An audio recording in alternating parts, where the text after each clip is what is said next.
Hi friends, welcome back to our channel చిన్న ఉషా. ఇవాల్టి మన వీడియో వచ్చేసి శ్రీ వాసవి కనికా పరమేశ్వరి అమ్మవారు ఆత్మార్పణ జరిగిన దినోత్సవం సందర్భంగా అయితే ప్రతిరోజు అమ్మవారి గుళ్ళో కుంకుమ పూజలు అయితే జరుగుతున్నాయండి. ఇవాళైతే లాస్ట్ రోజు, 5వ రోజు. అమ్మవారి జీవిత చరిత్ర కూడా పంతులు గారు ఎంత వివరంగా చెప్పారోనండి. అందరూ ఆర్యవయసులందరికీ కులదేవత మన వాసవి మాత. ఆ వాసవి మాత జీవిత చరిత్ర అయితే ఎంత బాగా వివరంగా అయితే పంతులు గారు చెప్పారోనండి. అందరూ వినేయండి. ఇంకెందుకు ఆలస్యం. ఈ అమ్మవారి యొక్క విశేషం ఏంటంటే కొత్త యుగం నుంచి మొదలైంది. యుగములు 4 ఉంటాయి. కొత్త యుగము, త్రేతాయుగము, ద్వాపర యుగము, ఇది కలియుగం. కొత్త యుగంలో ఒకప్పుడు వైశ్యులు అంటే ఇవాళ భూమి మీదకి వచ్చిన తర్వాత వైశ్యులు అయ్యారండి. కైలాస పర్వతాల్లో స్వామివారి యొక్క నివాసమైనటువంటి ఆ హిమగిరిలోనే స్వామివారి యొక్క సేవలో ఉండేటువంటి వారి వైశ్యులు ఒకప్పుడు. వాళ్ళు మహర్షులే. మీరు గమనిస్తే అమ్మవారి యొక్క ఫోటోలో చెట్టు రకాల 100 మంది ఋషులు, వరుసగా అంతా ఋషులు ఆకారంతో ఉంటారు వాళ్ళందరూ. అటువంటి ఆర్యవైశ్యులు ఉన్నటువంటి సాలంకాయ మహాముని అనేటువంటి ఒక మహర్షి నిత్యం ఆ పరమేశ్వరుడు యొక్క సేవలు తరిస్తూ ఉంటారు. మనం మానవులం. ఈ మానవ జీవితం, ఈ శరీరం అంతా కూడా పడిపోయేది. పడిపోవడం అంటే మనం శ్వాస వదిలేసిన తర్వాత దీన్ని భూమిలో కప్పేయడమో తగలడం జరిగిపోతుంది. కానీ అందరూ మనకి ఆకలి, దగ్గులు ఉంటాయి. కానీ పరమేశ్వరుడు యొక్క సన్నిధానం వారికి అటువంటిది ఏమీ ఉండదు. వాడిది పునరావృత్తి జన్మ. వాడి జన్మించడం మరణించడం ఉన్నటువంటి జన్మే కైలాస పర్వతంలో ఉన్నటువంటి జన్మ. వాడికి ఏమి వైరాగ్యం ఒకటి ఉంటుంది.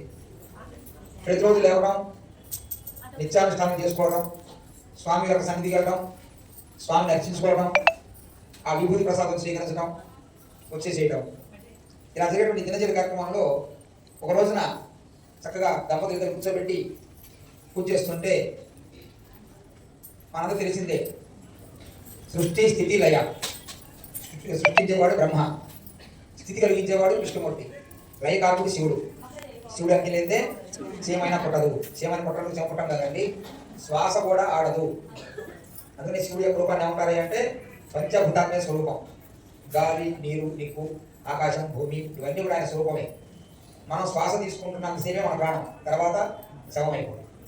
అటువంటి లయకారుడైన పరమేశ్వరుడు ఏ వ్యక్తినైనా సరే ఎంతవరకు లయం చేయాలో చేసి ఎలా ఆడించాలో ఆడించి తర్వాత ఆ మనిషిని తీసేయడం జరుగుతుంది. కాబట్టి మన మనసులో కలిగే ప్రతి భావము కూడా పరమేశ్వరుడు యొక్క లయమే. ఒకసారి వచ్చినట్టు ఆ మహర్షులు ఇద్దరు కూడా భార్యభర్తలు చక్కగా పూజ చేస్తుంటే వాడి మనసులో వచ్చిన కోరిక కలిగింది. ఏమని అంటే పార్వతమ్మ వారిని చూసి చక్కగా ఈ తల్లి మా కుమార్తె జన్మిస్తే ఎంత బాగుండు అని ఒక ఆలోచన చేశారు ఇద్దరు కూడా. అది తెలిసినటువంటి పరమేశ్వరుడు వారి మనసులో భావాన్ని గమనించి నీ కోరిక ఆనకాలం నెరవేరుతుందయ్యా అని చెప్పేసి చెప్పడం జరిగింది. ఈ కథ అనేది నేను పూర్వపీడికి అంటే విహంగ వీక్షణం అంటాం. అమ్మవారి చరిత్ర చెప్పడం 40 రోజుల సమయం అండి. రోజు 3 రోజులు చెబితే 40 రోజుల దీక్షగా అది చరిత్ర మొత్తం వస్తుంది. దీని విహంగ వీక్షణం అంటే ముఖ్యమైన పాయింట్లు తీసుకొని ఒక అర్యంగా చెక్ చేసుకోవడం జరుగుతుంది. వారి మనసులో కొద్దిసేపు పరమేశ్వరుడు ఆ మాట భారతీయ వారు ఆశ్చర్యపోయించారు. ఏమి స్వామి మీరు ఏం మాట్లాడుతున్నారు? నేను వారి మనసులో కోరిక ప్రకారం జీవించడం ఏంటంటే నీకు రాబోయే కాలంలో నీకు విషయం తెలుస్తుంది భారతి అని చెప్పేసి స్వామివారిని అడిగాడు. ఇది జరిగిన తర్వాత కొంతకాలానికి కైలాస పర్వతంలోనే నిజంగానే పార్వతి వారి అంశంతోటి ఆ దంపతులిద్దరికి కీర్తి కన్యక అనేటువంటి ఒక అమ్మాయిని ప్రసవించారు ఈ సాలంకాయ మహాముని వారి. ఆ అమ్మాయిని చక్కగా కైలాస పర్వతంలోనే చక్కగా పెంచడం మొదలు పెట్టారు. అంటే వారిలో ఏం కలిగింది అంటే మానవుల్లాగే కొంచెం విచక్షణావేదం కలిగింది. అంటే పునరావృత జన్మ నుంచి వాళ్ళు కొంచెం ఎదురు వచ్చేసారు. అందువల్ల సరే ఆ కన్యను వాళ్ళు పెంచుతున్నారు. పెంచుతుంటే ఒకసారి ఆ కన్య పిల్లలతో కలిసి ఆడుకోవడానికి చక్క వనాలు తిరుగుతూ ఉంటే ఒక గంధర్వ మహారాజు గారు వెళ్తూ ఆ కన్యను చూశాట. చూసి ఎవరిమే అని చెప్పేసి ఆయన ఆ ఊరి విచారణ చేసి ఆ కన్య వివాహం చేసుకుందామని చెప్పేసి అడిగితే దానికి ఆ కన్య ఇష్టపడలేదు. నేను పరమేశ్వరుడు యొక్క అనుగ్రహంతో ఉన్నాను, నా మనస్సులో పరమేశ్వరుడే ఉన్నాడు, కాబట్టి నేను వివాహం కుదరదు అని చెప్పేసి ఆ గంధర్వుడికి. వెంటనే ఆయన నేను ఒక గంధర్వుణ్ణి, నన్నే కాదన్నావా, నువ్వు మానవమాతలాగా ఆలోచించావు కాబట్టి నువ్వు భూలోకంలో మానవుడిగా జన్మించుకాక అని చెప్పేసి శాపం ఇచ్చాడు.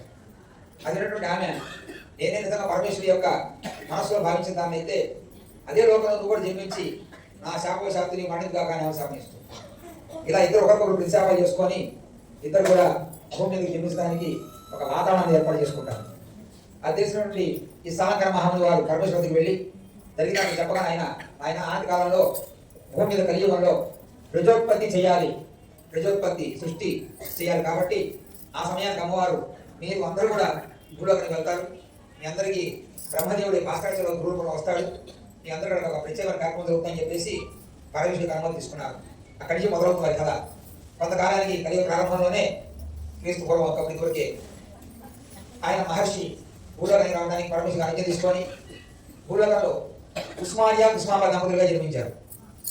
ఉస్మానియా కుస్మాంబ దంపతులు జన్మించిన తర్వాత ఎప్పటిలాగే శివారాధన చేయడం, ఆ అమ్మవారిని కొలుచుకోవడం చేస్తుంటే పరమేశ్వరుడికి ఆజ్ఞ తీసిన పార్వతి అమ్మవారు తన అంశని వారి గర్భవాసం ప్రవేశపెట్టి ఆ వినకొండ అనేటువంటి పట్టణానికి ఆయన మహారాజును చేశాడు. ఆ వినకొండ పట్టణం కింద 18 పరగణాలు అంటే 18 గ్రామాలు ఆ వినకొండ పట్టణం కింద ఉంటాయి.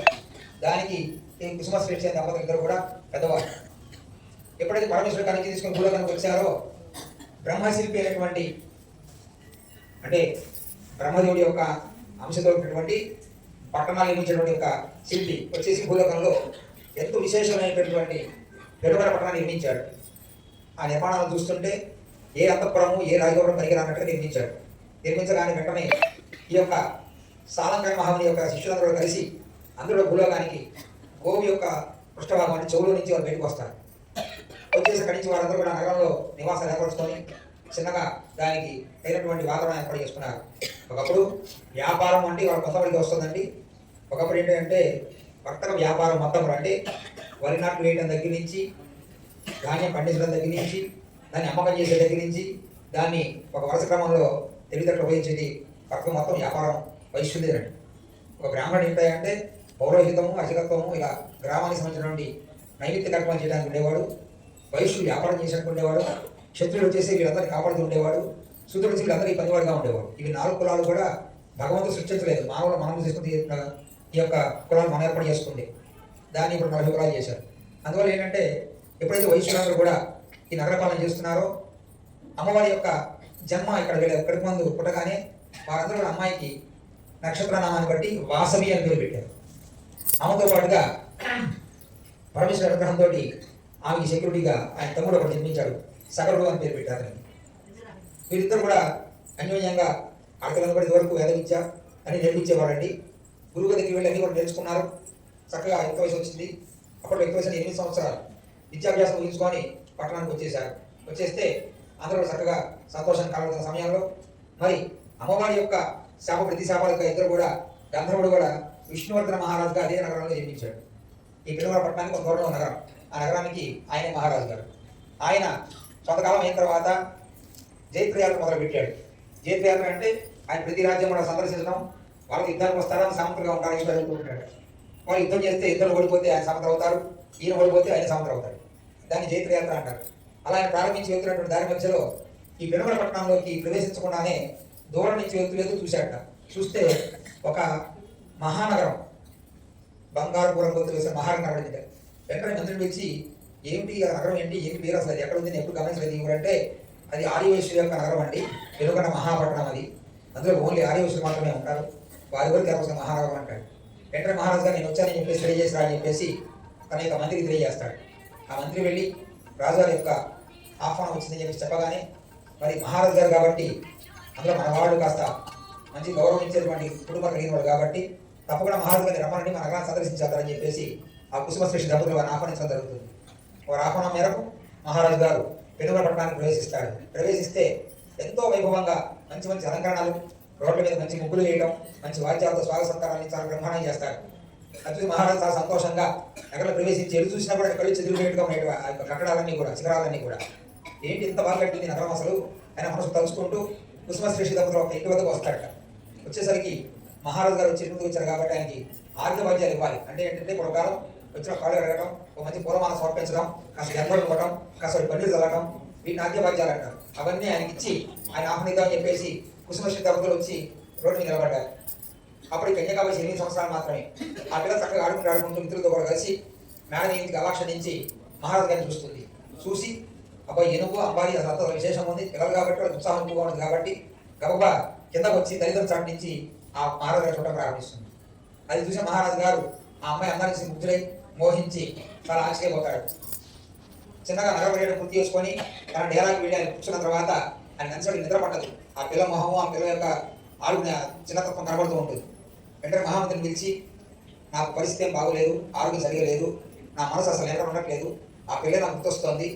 క్షత్రుడికి ఒక విశేషమైన శాస్త్రంలోనే ఒక గొప్ప ఇది ఉంది. క్షత్రుడి మహారాజు ఎవరైనా సరే ఏ కులం స్త్రీని వివాహం చేసుకునేటువంటి ధర్మం ఉంది. అందువల్ల ఆయన వెంటనే ఏం చేశాడంటే మంత్రిని పిలిచి నువ్వు వెళ్ళి ఆ నగరంలో ప్రవేశించి వారితో మాట్లాడి పెద్దలతో కూర్చోబెట్టి ఆమెను వివాహం చేయడానికి సత్కారం చేశాడని మహామంత్రి పంపించాడు. పంపిస్తే మహామంత్రి గారు వెళ్ళగానే పెనుమపట్నం అటువంటిది 712 మంది గోత్రికులు ఉన్నారు కాబట్టి ఆడి వయసు 812 మంది గోత్రికులు. 812 మంది గోత్రికులు అందరూ కలిసి ఇప్పటికీ ఉంది పెనుగొండ క్షేత్రం. ఏ సమయంలో ఏ పని జరిగినా క్షేత్రంలో కూర్చొని నిర్ణయాలు తీసుకోవడం జరుగుతుంది.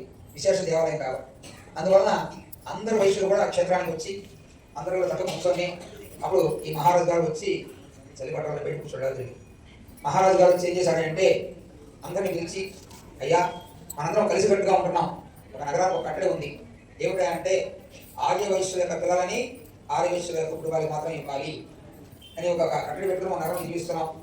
కానీ మరి మహారాజు గారు వచ్చి ఇలా మంత్రికి కబురు చేశాడు, నేను కొంత సమయం అడిగాను, అందువలన మీ అందరూ కూడా నిర్ణయించి మీరు ఎటువంటి నిర్ణయం చెబితే నేను ఒక నగర పౌరుడిగా ఆ నిర్ణయం శిరోధారణ చేస్తాను అన్నాడు.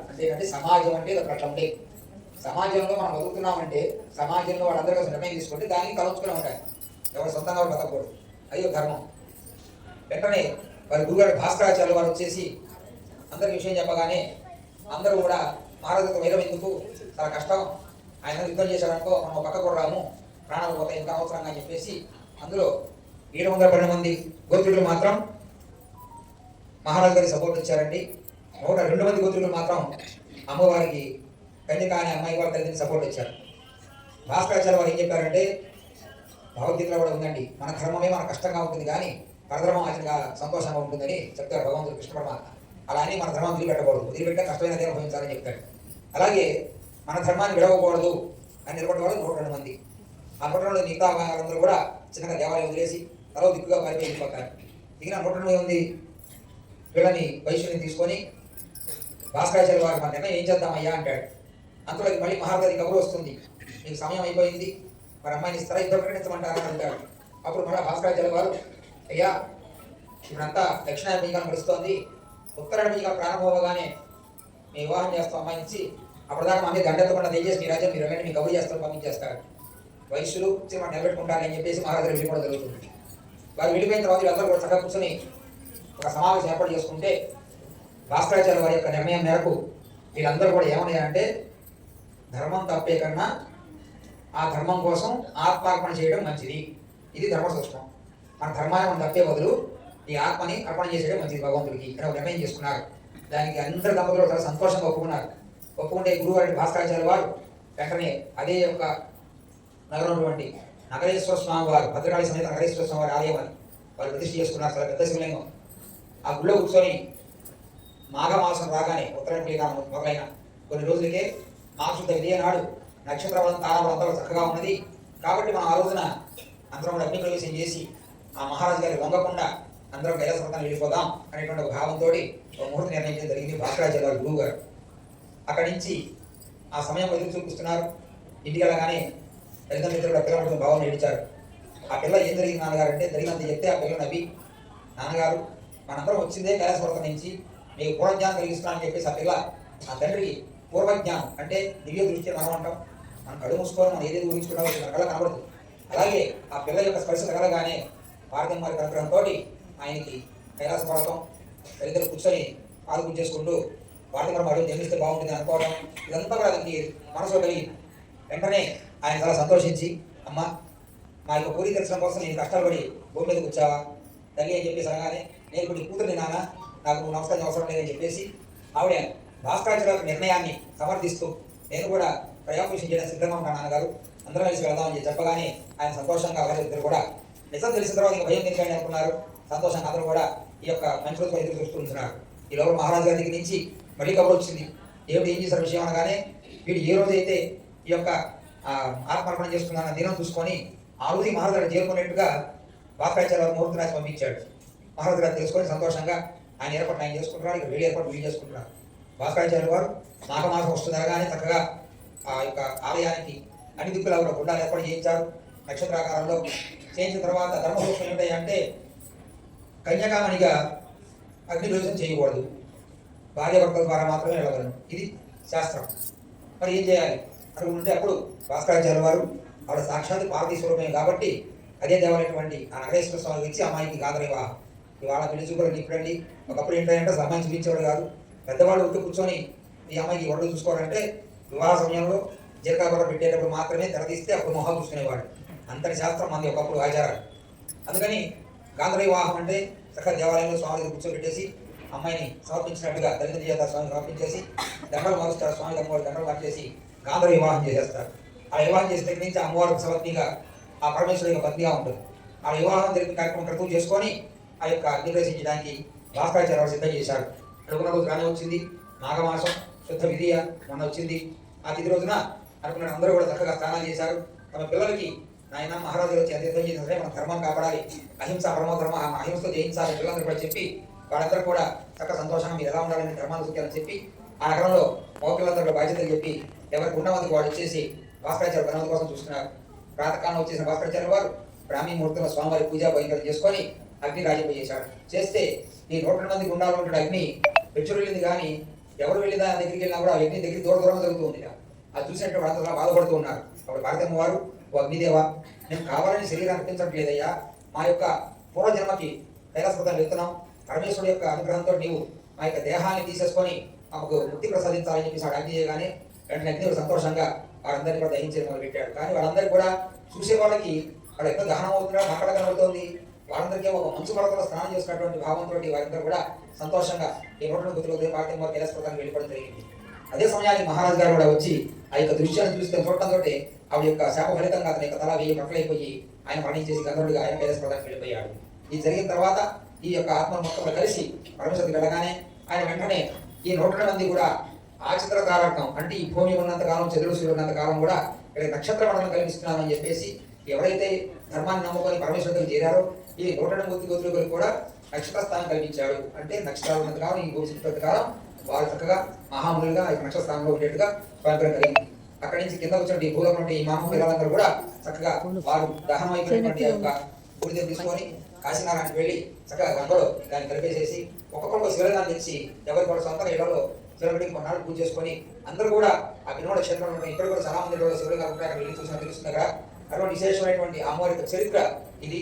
దీన్ని పరమేశ్వరుడు స్వయం భారతీయ చెప్పి భూలోకంలో ఎవరైతే ఆది వయసులో జన్మిస్తాడో వారి కులదేవతగా ఈ అమ్మవారు ఉంటుంది అని చెప్పేసి ఆ పరమేశ్వర అనుగ్రహంతో ఇవాళ మనం ప్రపంచంలోనే అమెరికా రాష్ట్రాల్లో కూడా మనకి ఆయుధ సంఘాలు ఏర్పాటు చేసుకొని ఎంతో మనం ఔన్నత్యంతో ఎన్నో దాఖమాలు చేస్తూ ఎంతో పేరు కలిగించే కారణం ఏంటంటే పరమేశ్వరుడికి అనుగ్రహం.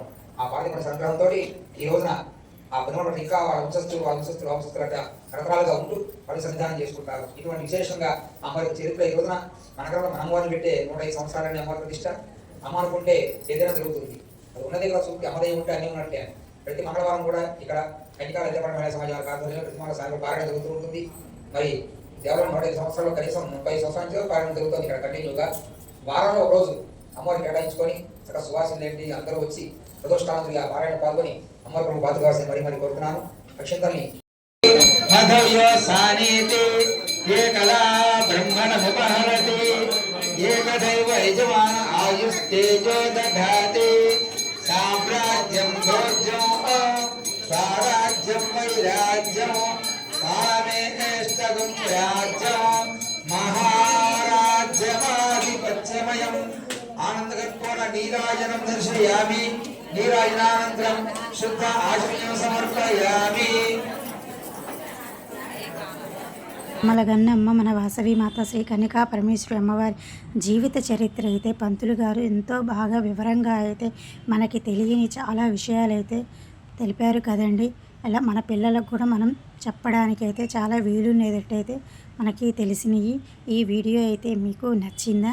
నచ్చినట్లయితే లైక్ చేయండి, షేర్ చేయండి, కామెంట్ చేయండి, సబ్స్క్రైబ్ చేసుకొని పక్కనే ఉన్న బెల్ ఐకాన్ అయితే క్లిక్ చేయండి. మరిన్ని వీడియోస్ కోసం మన ఛానల్ అయితే చూస్తూనే ఉండండి. కీప్ వాచింగ్ చిన్న ఉషా. నెక్స్ట్ వీడియోలో మళ్ళీ కలుద్దాం. Bye bye.